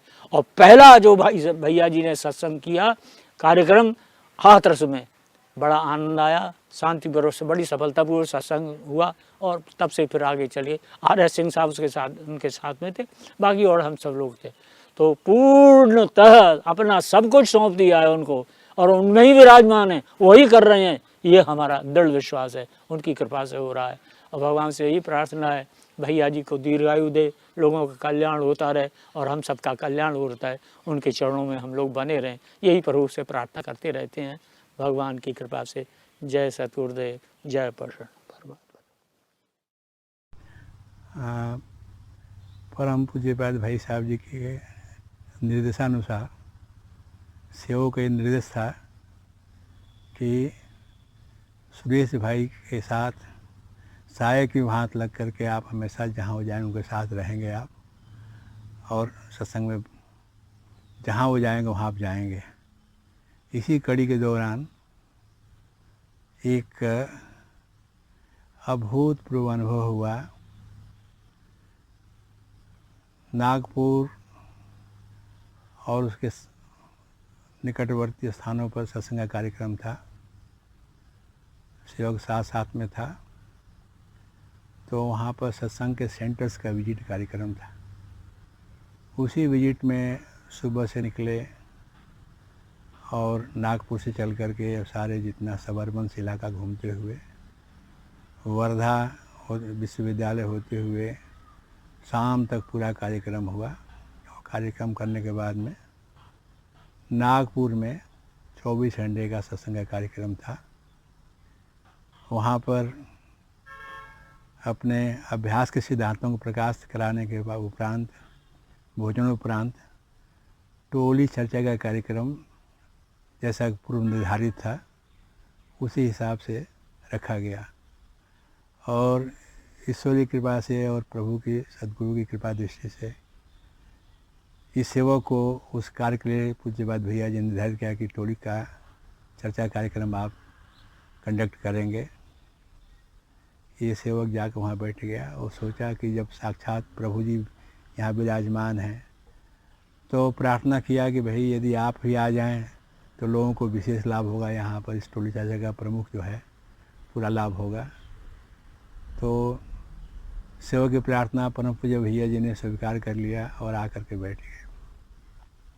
और आपने सेवक के द्वारा ही कहलवाया कि भाई किसी को यदि कोई अपने सत्संग के अभ्यास के सिद्धांत जो बताया गया है इसमें कोई चीज़ हो तो आप बेशक यहाँ पर खुल के पूछ सकते हैं। एक ग्रामीण वेशभूषा में सज्जन खड़े हुए और उन्होंने कहा कि सेवक का ध्यान नहीं लगता है। तो परम पूज्य भैया जी ने पूछा कि आप शांति पाठ कार्यक्रम में गए थे? बोला नहीं। आप जाइए, ध्यान लगेगा? बोला हाँ लगेगा, जाइए। वो सज्जन चले गए। उसके बाद बाकियों की टोल चर्चा चलती रही और वो कार्यक्रम समापन हुआ। अगले दिन का भी कार्यक्रम वहीं पर था। प्रभु कृपा से अगले दिन भी सेवक को ही पूज्यपाद भैया जी ने निर्धारित किया कि टोली चर्चा कार्यक्रम है। उसी प्रकार ये प्रार्थना किया और पूज्य भैया जी को भी बुला के प्रार्थना किया, आकर आसन दिया, बैठे। और वही सज्जन दोबारा फिर खड़े हो गए बोले हाँ, क्या आपका प्रश्न है? आपने कहा कि भाई सेवक का ध्यान नहीं लगा। पाठ में गए थे? बोला हाँ, शांति पाठ गए थे। तो क्या हुआ आपको? कहते हैं हमारे इष्ट का दर्शन नहीं हुआ। अभी जाओ। तो क्या मेरे इष्ट का दर्शन होगा? बोला हाँ होगा। खूब जोर से ताकत से कहा आपने कि जाओ। वो सज्जन चले गए। अगले दिन प्रातःकाल उनके हाथ में पुष्प और पूजा की थाली थी, और जहाँ पर परम पूज्यपाद भैया जी ठहरे हुए थे, सेवक कृपा से उन्हीं के चरणों में बैठा हुआ था। वहाँ आके देखा तो ये खड़े हैं। बोले हैं मुझे पूजा प्राप्त करनी है। जा कर के साहब से आज्ञा ली। साहब ने कहा हाँ, उनको भेजो तुरंत, और उनकी पूजा हो गई। ये बात आई, ख़त्म हो गई। कुछ समय बाद हमने उनसे ऐसे ही अनौपचारिक तरीके से पूछा कि साहब ऐसे क्या हुआ आपको, शांति पाठ में क्या हुआ है? कहते हैं कि हम शांति पाठ में गए अगले दिन, और वहाँ पर हमारे इष्ट जो भगवान शिव हैं साक्षात बैठे हुए थे। उनसे हम रूबरू हुए, सारी बातें की और कहीं। सेवक को रोमांच आया कि बाहरे प्रभु, आपकी अनंत लीला है। और उसके बाद उन्होंने अपना परिचय दिया कि आप समझते हैं कि मैं एक साधारण ग्रामीण हूँ। ग्रामीण नहीं हूँ, मैं एक प्रोफेसर हूँ, और वर्धा यूनिवर्सिटी में प्रोफेसर हूँ। मैं इस चीज़ की खोज के लिए दर दर भटकता रहा, बहुत जगह, कोई संस्था और कोई नहीं छोड़ी जहाँ के हम नहीं पहुँच पाए। लेकिन हमें कहीं भी जो हमारी चिर पर इच्छा थी वो पूरी नहीं हुई। तो हमें जब प्रोग्राम मिला कि एक गृहस्थ संत आ रहे हैं, उनका सत्संग कार्यक्रम है, तो हमने कहा भाई हमने बड़े बड़े ऋषि मुनियों के आश्रम में गए, सब जगह गए, बड़े जगह, इनको भी देख लेते हैं। इसलिए मैंने ये ग्रामीण का वेशभूषा, साधारण किसान का वेशभूषा बना करके मैं गया, और कह के बेचारे रुआं से हो गए। कहते हाँ, ये हमारे समर्थ सदगुरु हैं और सब कुछ कर सकते हैं, लेकिन कैसे अपने को गुप्त रूप में रखे हैं, छिपा को रखे हैं, साधारण रूप में है कि कोई पहचान नहीं सकता। ये चरितार्थ हो गया। दूसरी घटना इसी के साथ, चूँकि हर जगह साय के भात जाना होता था, तो मुंबई जो निर्माण दिवस में भंडारा मनाया जाता है, उस भंडारे पर ये सेवक पूज्यपाद भैया जी के साथ गया, और वहाँ पर अगले दिन जब समापन का कार्यक्रम था, तो उस समय ये सेवक सामने ही बैठा हुआ था हाल में, और आप विश्राम घर में थे। आफ्टरनून में घर से बाहर निकले, आंखों से इशारा किए, और ये सेवक निकल पड़ा साथ। नीचे उतर के आए तो एक गाड़ी मंगाई थी पूज्य भैया जी ने, बोले चलो बैठो गाड़ी पर। तो साथ में दिगंबर जी थे, वो भी आ गए, वो भी साथ बैठ गए। हम दोनों बैठे गाड़ी में, साहब बैठ के चुके थे। थोड़ी देर पर मिस्टर पिल्लई थे, वो इंतज़ार कर रहे थे, कहीं दूर से निहार रहे थे। साहब ने कहा उनको भी बुला लो। मिस्टर पिल्लई को बुला लिया गया। हम तीनों साहब के साथ बैठ के जुहू बीच चौपाटी गए, और जुहू बीच पर जा कर के हम लोग गाड़ी से उतरे। जुहू बीच का नज़ारा ये है कि वहाँ पर समुद्र का पानी बिल्कुल स्थिर है, और खुले जगह, जहाँ रेतीला जगह है, वहाँ लोग अपना मनोरंजन करने के लिए सब दिल्ली से, मुंबई से आते हैं, और वहाँ पर दूर दूर के लोग आते हैं, वहाँ घूमते फिरते सैर सपाटे करते थे। वहाँ पर परम पूज्यपाद भैया जी जहाँ थे, खड़े थे, उनकी पीठ के पीछे समुद्र था, और सेवक सामने खड़ा हुआ था। बगल में दिगंबर जी थे और पिल्लई साहब थे, और लगभग 150 से 200 मीटर की दूरी पर पानी था, समुद्र स्थिर पानी था। पैगंबर जी कुछ सेवा कर रहे थे, कुछ फल अर्पित कर रहे थे पूज्यपाद भैया जी को। तब तक सेवक की दृष्टि क्या पड़ती है, अचानक देखता है कि वहाँ से समुद्र का पानी चला, पूरा बेग से चला और एकदम यहाँ तक आया वहाँ से, और जल आ करके और परम पूज्य भैया जी के घुटने से नीचे तक सारा जल जो है ना पूरा चरणों को धो दिया, और धो करके और वो वापस चला गया। ये दृष्टि देखने के बाद में विश्वास नहीं हुआ कि भाई जो स्थिर समुद्र है, जिसका पानी इतना दूर है, वहाँ चरणोदक लेने के लिए समुद्र स्वयं आया और आ करके ऐसे महान विभूति, महान आत्मा जो प्रभु जी हमारे हैं, उनके चरणों को धो करके चरण ले करके वो चला गया समुद्र पानी। ये घटनाएं ऐसी हुई जिसमें हो गया कि हमारे जितने भी सिलसिले के समर्थ सद्गुरुदेव हैं, पूर्ण हस्ती जो हैं, ये अपने को बिल्कुल छिपा के रखते हैं। लेकिन कैसी उच्चतम परमात्मा हस्ती है कि ये सिद्ध करते हैं इस बात को कि जिस चीज़ को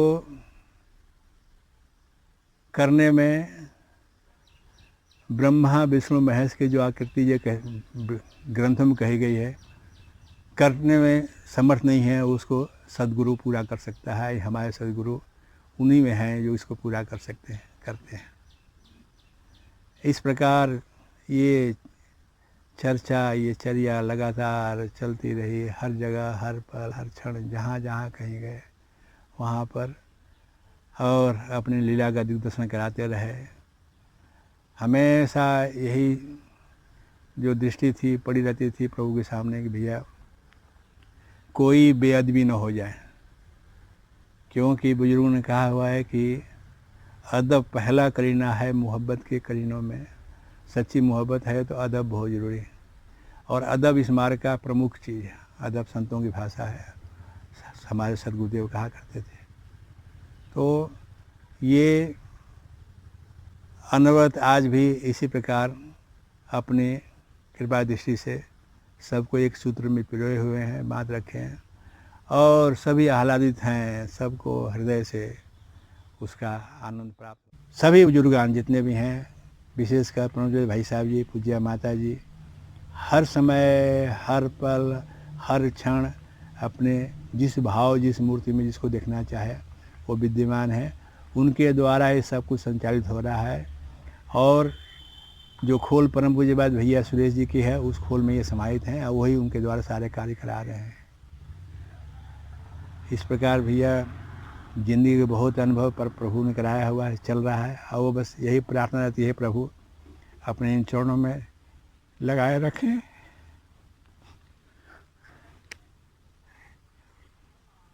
इसका हर पल, हर क्षण उन चरणों से अलग न होने पावे, यही प्रार्थना करके उन चरणों में दंडवत प्रणाम करता है।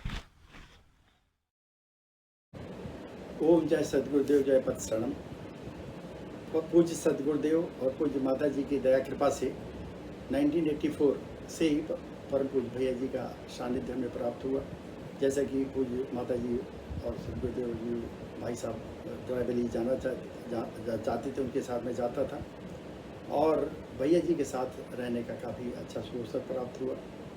भैया जी के शुरू से भी ऐसा आत्मीयपूर्ण व्यवहार रहता था कि नहीं लगता था कि हम कहीं दूसरी जगह आए हैं, जैसे हमारे परिवार में है उसी तरीके रहता था। हम चूँकि हमारा उधर सुल्तानपुर में घर भी है तो अक्सर जाया करता था, लेकिन जाने के पहले और आने से पहले मैं रायबरेली में ठहरता था, वहीं रुकता था।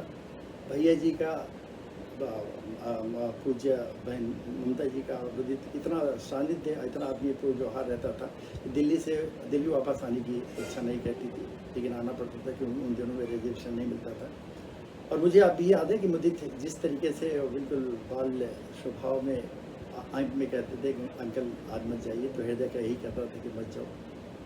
इस तरीके से जिस तरीके से आत्मीयपूर्ण हमारा रहा, जैसे हम अपने घर में जाते हैं इस तरीके रहा। जब परम पूज्य भैया जी दिल्ली आए तब पूज्य भाई साहब ने सारा काम जो है वो सत्संग का आपको सपोर्ट किया। आप सारे देश में सत्संग कराने जाते थे। शुरू में राजमहेंद्री अधिकतर जाया करते थे।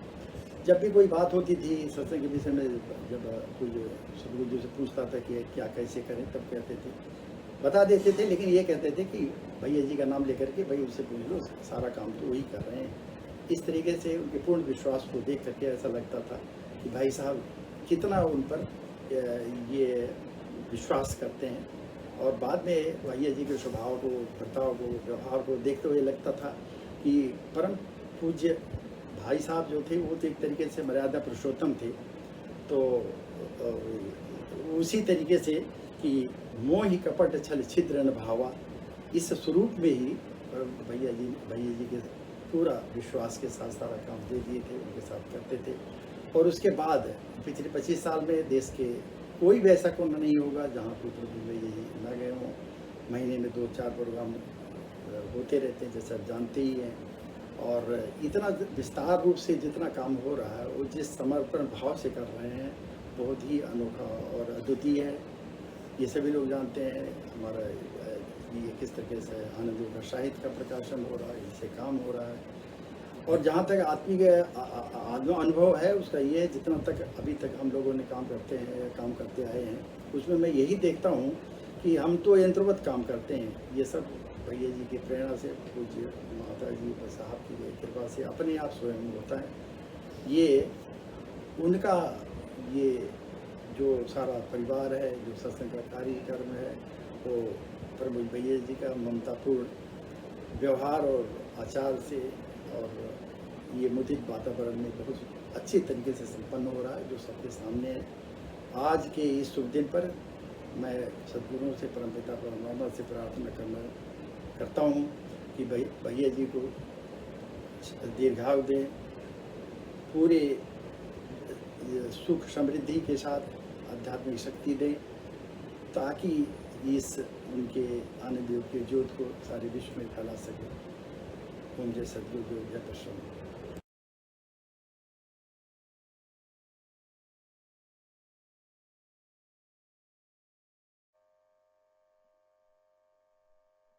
मुझे याद है, बहुत पुरानी बात है, 25 या 30 साल हो गए होंगे इस बात को। इसी स्कूल में यहाँ एक प्लेटफॉर्म था और एक कमरा था। समय यही था, मई का। हमारे महाराज जी उस टाइम प्रोग्राम करने के लिए दिल्ली से पधारे और दिन भी सैटरडे संडे का था, शनिवार इतवार। शनिवार की सुबह आए, बड़ी गर्मी थी, लू चल रही थी, प्लेटफॉर्म था, एक कमरा था यहां पर। इसी स्थान पर टेंट लगाए गए थे जिस स्थान पर आज लगे हैं। हमारे डॉक्टर केशव जी को याद होगा, प्रोग्राम खत्म हुआ, उस टाइम श्री राधे वल्लभ जी बहुत पुराने सत्संगी गुरु भाई में नातेदार, दोनों चीज थे, रिश्ते में भी थे और सत्संग में भी थे। मथुरा से पधारे हुए थे। डॉक्टर साहब ने और डॉक्टर केशव वल्लभ जी ने भाई साहब जी से प्रार्थना की। प्रोग्राम 12 बजे खत्म हुआ। बहुत पुरानी गाड़ी थी अम्बेसडर, उस टाइम पर एक अम्बेसडर थी और एक जीप थी, उससे भाई साहब जी दिल्ली से पधारे थे। कुछ नहीं था, यहां सामने फालसे के पेड़ लगे हुए थे, छोटे छोटे झाड़ियां थी फालसे की, और बेकाल जो बाउंड्री वाले सामने की, ये भी पूरी नहीं थी,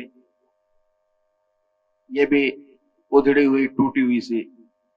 उस टाइम पर थी।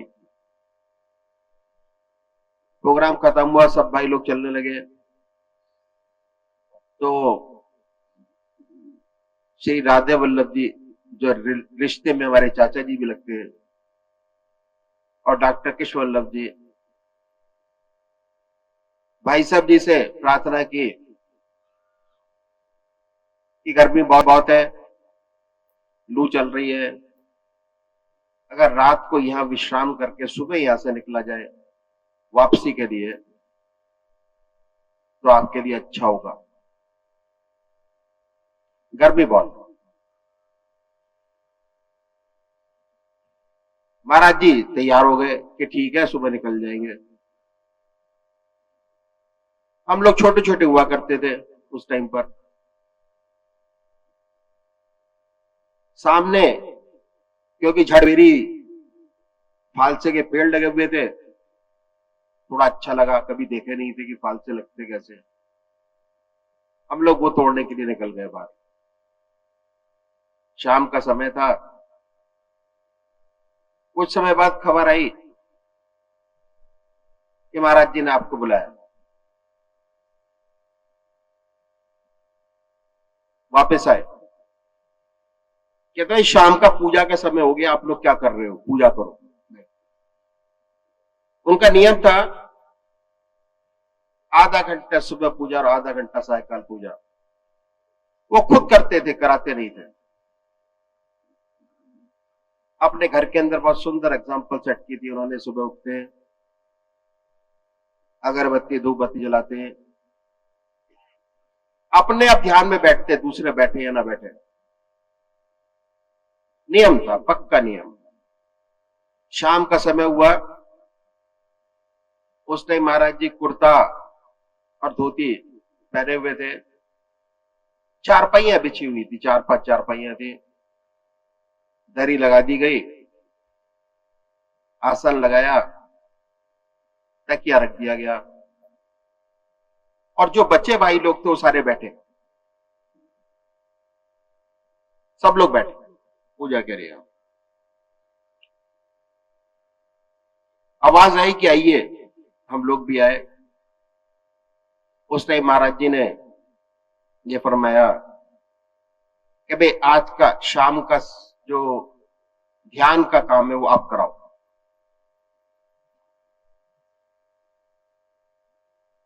मेरे मुंह से यही निकला कि हमें तो कुछ आता नहीं, हम क्या कराएंगे। कहते नहीं, कराओ। आज्ञा थी। वहां पर आसन पर बैठे, सफेद चादर बिछी हुई थी, तकिया गद्दी लगाई हुई थी, बैठे। जो तरीका है भजन गाने का,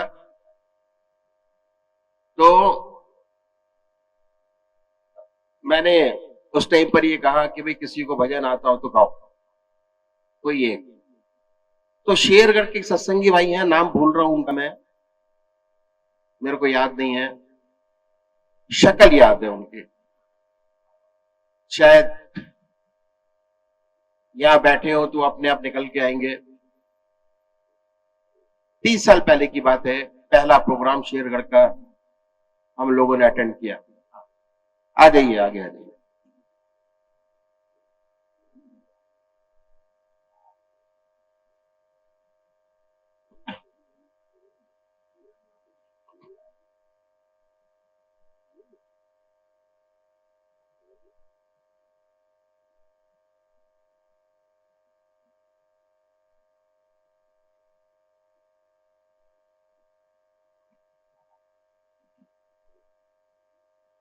बैठिए।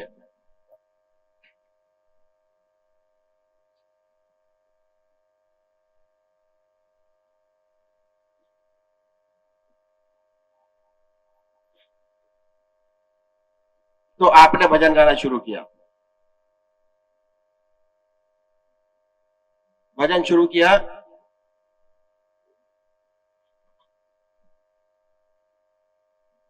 तो जैसे कैसेट में सुई रुक जाती है बीच में, एक लाइन बोली, सुई रुक गई, दोबारा शुरू किया तो वहीं से शुरू किया, फिर से रुक गए, आगे पता ही नहीं कि क्या बोलना है, फिर वही शुरू किया। आधे घंटे में 20 मिनट तक यही चलता रहा। तो मन के अंदर ये विचार आया कि आधे घंटे का, भाई साहब जी ने कहा था, महाराज जी ने, कि भाई आधे घंटे की पूजा होगी, आपने तो 20 मिनट सिर्फ एक ही भजन की एक लाइन गाने में लगा दिए, और अगर पूरा भजन गाते तो पता नहीं कितने घंटे लगते।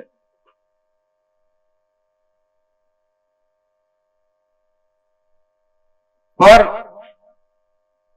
उस एक लाइन में इतना आनंद और इतना मजा था।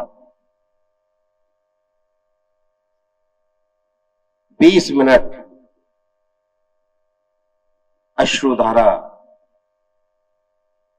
आंखों से बहती रही। इतना आनंद देने वाली वो लाइन थी। उसके बाद 5-6 साल बाद फिर मिले तो भाई साहब ने कहा कि भैया जी, वो जो 20 मिनट मैंने भजन गाया, एक लाइन,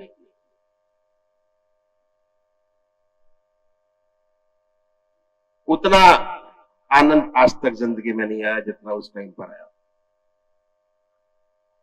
क्या खोया, क्या पाया, आप ही की आत्मा जानती है। तो अभी हम अपना प्रोग्राम शुरू करेंगे और मैं आपसे प्रार्थना करूंगा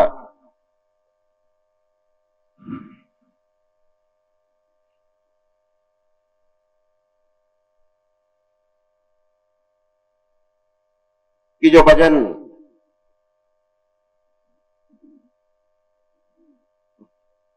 अधूरा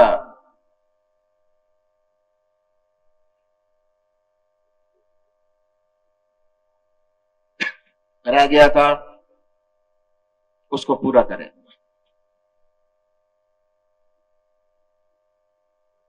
ठीक है, इन्हीं शब्दों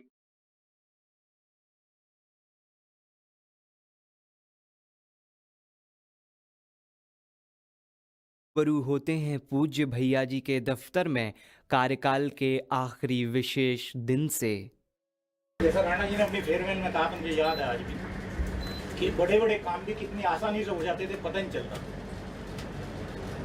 और बहुत काम ऐसे कि जैसा सपोज मुझे मेरे याद है, ये बेंगलोर से एक टीम आई थी हमारे, उसमें सीपेज की प्रॉब्लम थी, नहीं ठीक हो रही थी गेस्ट हाउस में, 20 लाख रुपए खर्च नहीं कर पाए थी।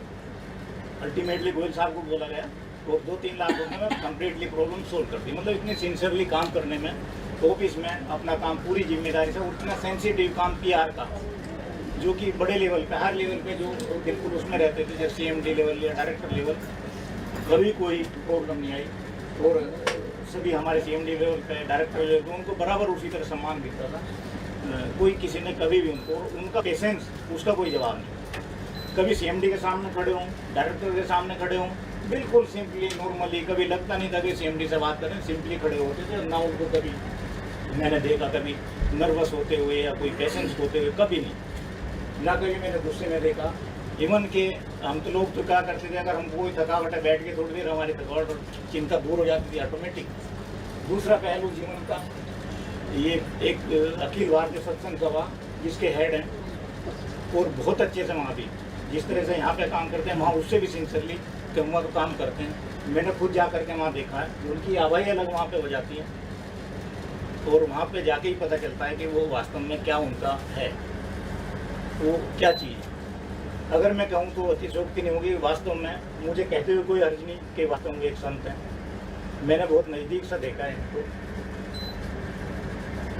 वो कभी भी हेल्प करने के मामले, मदद के मामले, किसी की मदद में कभी पीछे नहीं हटते। कुछ मदद तो ऐसी करते थे जिसको पता नहीं चलता मदद करते, ये उनके नेचर में शामिल है। जो उनके अंदर गुण है वो रियली एक संत के अंदर ले लीजिए। उनकी फैमिली उसी लेवल की है, उसमें मुझे कहने में सकती नहीं। मैं घर गया हूँ, उनके बच्चे, उनकी हर चीज़, एवरीथिंग एक लेवल है। एक जैसे एक संतों का जीवन होता है, उस तरह का जीवन उन्होंने जिया। जैसा कमल रहता है कीचड़ में, लेकिन अगर उखाड़ो तो उसकी जड़ सूखी निकलती है। उसी तरह से दुनिया में रहते हैं। मैंने देखा इनको किसी से कोई ये नहीं, ना किसी से द्वेष रखते मन में, न कुछ। तो हम तो यही कहेंगे हमारे ऊपर इसी तरह आशीर्वाद सर बनाए रखना जैसे बनाए रखा। और हमसे अगर हमको कुछ है आपके सामने, अगर हमसे कोई भी मदद किसी भी लेवल का आपको ये बुरा नहीं मिलेंगे, भगवान आपको हमेशा दीर्घायु रखें, जिससे आप इसी तरह से सत्संग का और लोगों की सेवा का काम करते हैं। धन्यवाद। हम कार्य क्या मानते थे कि इनका आदेश जो होता था वो हमें सिरोधार्य होता था, और हमें पहले जो बोझ लगता था, ITI में कोई अगर हमको कोई बोलता था ये करना है, हमें बोझ सा लगता था। लेकिन अगर गोयल साहब ये कहते हैं कि साहब ये कार्य करना है, तो हमें ऐसा लगता कि मतलब हमारा मतलब ये सौभाग्य हो गया हमारे लिए कि हम ये कार्य करने के लिए हम प्रेरित हो गए हैं। और वो कार्य हमें ऐसा सहज लगता था कि कुछ कह ही नहीं सकते हम, कि ऑटोमेटिक कार्य होते चलते थे। और उन्हीं के कार्य क्षेत्र में हमें कोई ऐसा कार्य देते थे कि जो भी जिम्मेवारी हमें देते थे वो ऐसे मतलब सरल लगता था कि हमें पता नहीं कैसे अपने आप ही कार्य हो जाते थे, इस तरह से हमें लगता था। और गोयल साहब से तो मेरा ऐसा रहा है कि उनकी आशीर्वाद उनका हमारे ऊपर बना रहा। और मैं ये सबसे बड़े ये कहना चाहूँगा कि इनके रहने से हमारा जीवन ही चेंज हुआ। जो पहले एटमॉस्फेयर होता था ऑफिस का, और उसके बाद इनके साथ रहने पे ऐसा लगता था कि मतलब ये हम कोई नौकरी नहीं कर रहे हैं, मतलब एक फैमिली जैसे, परिवार में जैसा, ना रात ना दिन, मतलब मना तो हो ही नहीं सकता। अगर ये रात को कहें सर रात को आपको एयरपोर्ट जाना है, CMD को लेने जाना, तो यस सर, मतलब नो का मतलब ही नहीं हो सकता है, और वो भी खुशी खुशी। तो ये ऑटोमेटिक चेंजेस आई हमारे अंदर। जबकि हम पहले भी कार्य किया, उससे भी पहले हमने ITI के अंदर मैंने नौकरी की, तो हम GM को भी या हमारे बड़े अफसर आते साहब हमसे नहीं होगा, हम ये जवाब दे देते थे नहीं जी हमारे पास हमें यह फैसिलिटी दीजिए, ये हमें होगा। पर गोयल साहब का आदेश होते ही पता नहीं ऑटोमेटिक हमारे पाँव उस दिशा की ओर बढ़ जाते थे और बढ़ते रहे। तो मैं ऐसे महापुरुष के साथ कार्य किया। मैं आज अपने आप को धन्य मानता हूँ कि मैं एक बहुत छोटा सा वर्कर और छोटा सा आदमी को मुझे ऐसे बड़े संत का साथ मिला, और मैं अपने आप को धन्य मानता हूँ।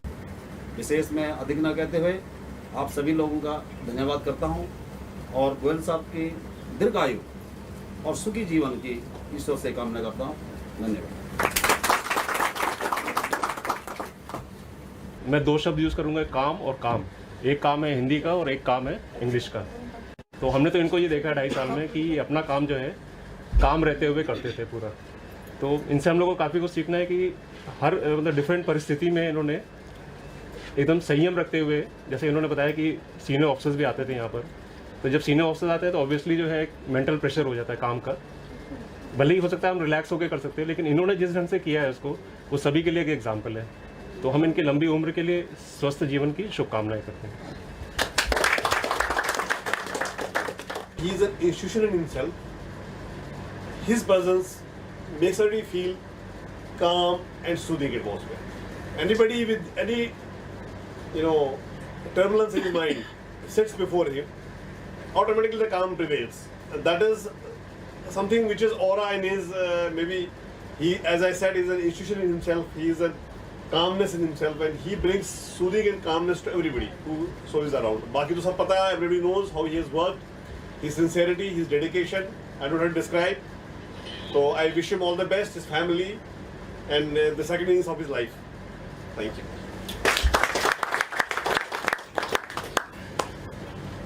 Shri Rajesh Seth is requested to say a few words. Respected Goyal साहब, बाहर से आए हुए हमारे समस्त अतिथिगण और हमारे ITI के परिजन, कुछ लोग आते हुए बहुत कष्ट देते हैं, कुछ जाते हुए बहुत कष्ट देते हैं। आज वही दिन है जब हमारे गोयल साहब जा रहे हैं, तो कष्ट की सीमा नहीं है। मेरा उनके साथ संपर्क सिर्फ 2.5 महीने का रहा, और 2.5 महीने में बिना वो कुछ बोले हमें आर्ट ऑफ लिविंग सिखा रहे थे। जब कई बार हमने औरों से कोट किया, उनसे तो कभी नहीं कहा हमने। कितनी भी बड़ी समस्याएं हो, आदमी शांत रहे, गहन चिंतन हो तो अपने आप सॉल्व होने लगती हैं। स्ट्रेटेजिक प्लानिंग, एडवांस प्लानिंग, ये सब करते रहने पे फेल्योर के चांसेस बढ़ जाते हैं। और गोयल साहब एक ऐसे संबंध थे जो कितना भी काम उनको होता रहे, ना तो मैंने उनके मुँह से 2.5 महीने तो नहीं सुना, वो काम वो हो भी जाता था। और कभी भी ना तो तनाव के क्षण उनके साथ दिखे, ना कभी उनके चेहरे पे कोई शिकन हमने ऐसी देखी। और काम बड़े जटिल होते थे, लोग अक्सर कहा करते थे ये काम होना मुश्किल है, लेकिन वो चुटकी बजाते हल कर देते थे। तो वो संकट मोचक थे ITI के। ITI संकटों से फ्री है, और इस समय संकट मोचक का जाना ये और भी कष्टकारी है। तो वाकई ITI के रूप में तो हम लोग शायद उनकी सेवाएं न पाएँ, लेकिन समाज का अंग होने के कारण उनके आशीर्वाद पाने के हकदार होंगे। और उनके आशीर्वाद ITI को मिलता रहेगा, हम सबको मिलता रहेगा, ऐसा मेरा पूर्ण विश्वास है। मैं उनके दीर्घायु होने की और सुखद जीवन की कामना करता हूँ। धन्यवाद।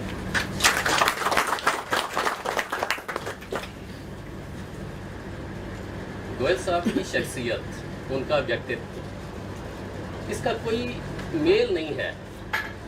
There is no comparison at all. और हमारे पास शब्दों की कमी मैं महसूस कर रहा हूँ कि आपकी तारीफ मैं किन शब्दों में करूँ। मैं अपने आप को बहुत बोना महसूस कर रहा हूँ। आपसे जो हमें प्यार मिला, अपनापन मिला, एक बड़ा भाई उसका हाथ हमारे सर पर हो, ऐसा हमने महसूस किया। कभी भी, कहीं भी, किसी भी वक्त हमारे साथ कोई प्रॉब्लम आई, हमारे किसी परिवार के साथ कोई प्रॉब्लम आई, इन्होंने अपना पूरा योगदान दिया। पर्सनली खुद जाकर उसकी देखभाल की। सो ऐसा बिना किसी कोई रिटर्न के, इसके बदले इन्होंने कुछ मांगा नहीं। और ये एक मतलब कि ना, ये महसूस करने वाली बात है। ये शब्द हमारे पास बहुत कम है। इसके अलावा मैं और ज़्यादा कुछ कह नहीं सकता। अब फाइनली मैं गोयल साहब से रिक्वेस्ट करूंगा कि अपने विचारों से हमारा मार्गदर्शन करें। आदरणीय सेठ साहब, मुंशी जी और मेरे साथियों,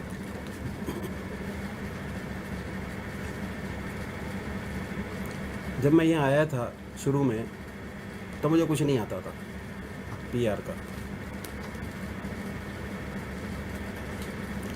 पहले दिन ही हमारे जो चेयरमैन साहब थे मोटियाल जी, वो मेरे को मिले रास्ते में आते हुए। तो ना, गोयल मैंने तेरा ट्रांसफ़र कर दिया है यहाँ, तू ऐसे काम करना कि तेरी शिकायत मेरे पास तक ना आए, क्योंकि तू टोटली टेक्निकल आदमी है। मैं वहाँ सेफ्टी देखता था, मेंटेनेंस देखता था, और परचेजेस में रहा।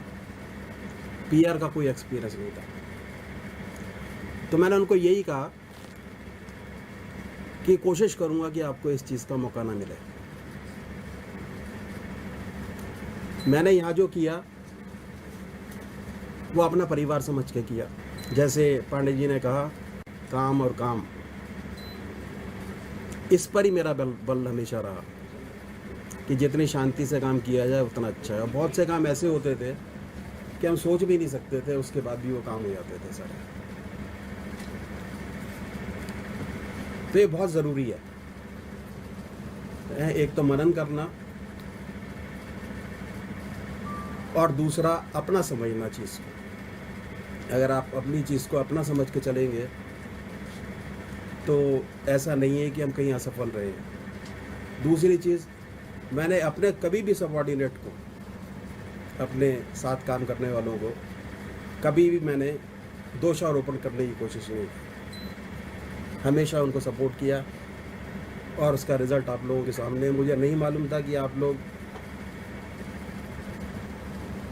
इतना जानते हैं मेरे बारे में, इतना मेरे को प्यार करते हैं। बहुत बहुत धन्यवाद आप सबका। धन्यवाद।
पूज्य भैया जी के सहकर्मियों और अधिकारियों ने बहुत सारी शुभकामनाएं देकर और उनसे आशीर्वाद प्राप्त कर उन्हें प्रेमात्मक और भाव विभोर विदाई दी।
रोशन किए हैं आपने अध्यात्म के घर घर चिराग, विश्व में फैला रहे सतज्ञान का अनुपम प्रकाश।